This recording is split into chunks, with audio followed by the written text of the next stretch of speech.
ازيكم حبايبنا، عاملين ايه؟ يا رب تكونوا بخير وباحسن حال. صلوا على النبي حبايبي، ما تنسوناش في اللايك والاشتراك في القناه، عايز القناه تكبر بيكم ان شاء الله. بص يا بنات، ان شاء الله هنسمي الله كده، والنهارده هنعمل كبسه الهام الشهيره. تمام، نجرب بقى الترند الجديد. طيب هنا معايا حله، ونزلت فيها بشويه من الزيت، ونزلت بمعلقه من السمنه. تمام. وهنزل دلوقتي ببصلايه، يعني على قد الكميه اللي هتعملوها. تمام. هننزل ببصلايه كده وهنحمرها. تمام، اهو زي ما احنا شايفين لغايه لما يوصل اللون ده معانا. تمام. طيب هنا هنزل بايه تاني؟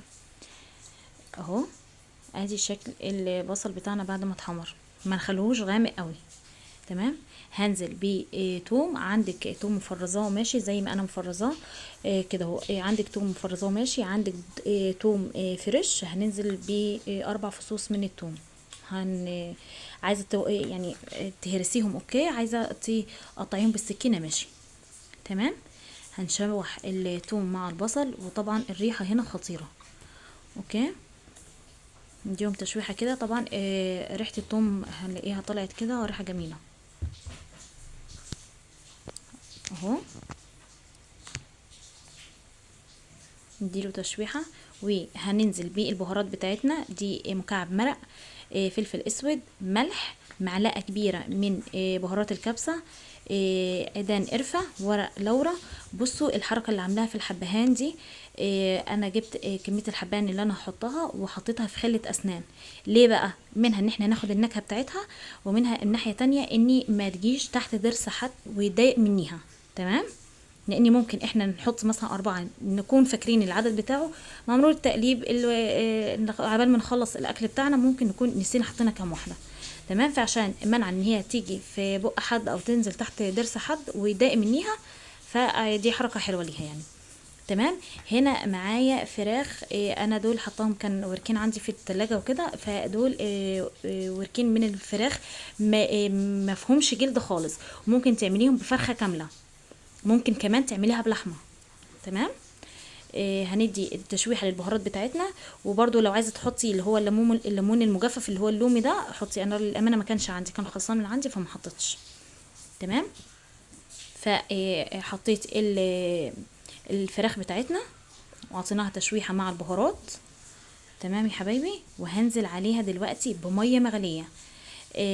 عذرا، بعد قبل الميه هننزل بيه معلقتين كده، معلقتين 3 من الصلصه.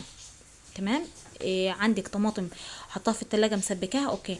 عندك صلصة من اللي هي المعلبات من بره، هيمشي الحال. انا حطيت صلصة من اللي هي البرطمانات الجاهزة. تمام. وبعدين هننزل عليهم بمية مغلية، ولازم تكون المية مغلية يا حبايبي. تمام. ندي تشويحة بس، ندخل كل المكونات مع بعض، وهنزل عليهم بالمية المغلية بتاعتنا اهو. بس بقى هنقفل، هنغطي الحلة ونسيب الفراخ بتاعتنا تستوي في قلب الحاجات دي كلها اللي احنا حطيناها. تمام اهو. نديها تقليبة ونقفل الحلة ونسيبها تستوي. طبعا لكل اللي وصل معايا للخطوة دي ما ينسنيش في الاشتراك في القناة بالله عليكم. لكل اللي مش مشترك في القناة يشترك في القناة، دايما بتبقى مشاهدات اعلى من الاشتراكات في القناة. فبالله عليكم لكل اللي شاهد الفيديو يشترك في القناة، وما ينسناش في اللايك كده، ودعوة حلوة لكم بالمثل ان شاء الله. تمام.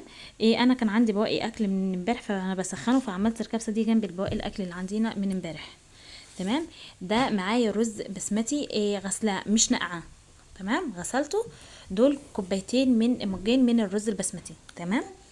وهنزل عليه على الفراخ والميه المغليه بتاعتنا، وهنسيبه على نار عاليه مش هنوطي. ليه بقى؟ لاني عايزين نخلي عذرا الكبسه بتاعتنا شبيهه للمبكبكه شويه، يعني يبقى فيها شويه من الصوص. تمام. وادي شكل الكبسه بتاعتنا. وعملنا جنبيها سلطه زبادي، هنجيبها دلوقتي اهو. ادي شكل الكبسه بتاعتنا. عايزين قبل ما بعد ما حطيتوا الرز تحطوا عليه فلفل من الفلفل الحامي اللي هو الرفيع الطويل ده حطه، بس انا ما حطيتش عشان ما يبقاش حاجه سبايسي زياده، وعشان لربما حور يعني تاكل منيها وكده فما تبقاش حرقه عليها. دي سلطه زبادي. سلطه الزبادي عباره عن خيار بشرته، وحطيت عليه كوبايتين من الزبادي، اي نوع زبادي عندك، زبادي يوناني بس طبعا ما يبقاش بطعم، يعني ما يبقاش بالفراوله، ما يبقاش بالمانجا، ما يبقاش باي طعم. تمام. وحطيت عليها فص من الثوم المهروس، تمام، سنه من الملح. حابه تحطي فيها توم حطي، مش حابه اكتفي بالملح. وادي الكبسه بتاعتنا الجميله. الفراخ مستويه ودايبه، انا مش قادره امسكها عشان كانت سخنه خالص.